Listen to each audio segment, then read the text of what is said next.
So, ngayon gagawa tayo ng ating simple snacks. So, tara, maghanda tayo. Ito yung ating gagamitin. At saka, ito yung olive oil. Lagay natin sa lagayan.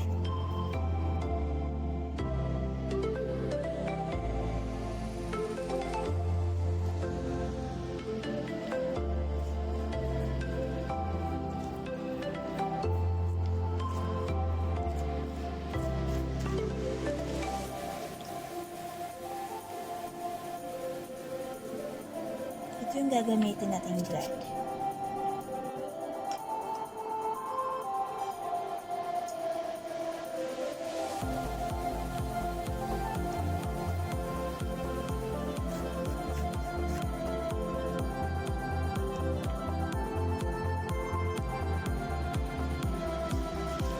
Mix natin siya.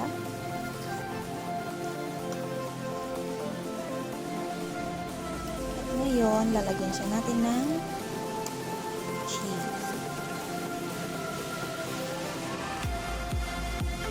Masarap siya actually. Sobrang sarap niya. Partner mo sa kape. Diba? Ito yung mabilisang snacks. Tapos, lagyan natin ng isa pang bread. Diba? Tapos, ilagay natin doon. Tapos, takpan natin.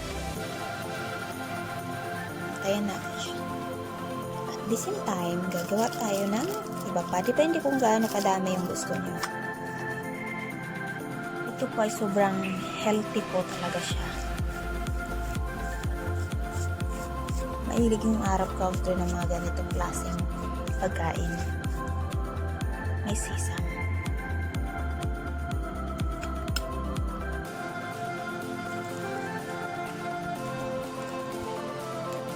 Wala yung aking lagayan ng cellphone ngayon, kaya kamay lang muna.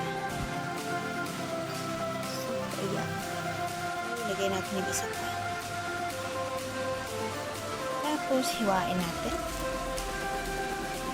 Ito yung aking panghiwa. Panghiwa ng pizza. Diba?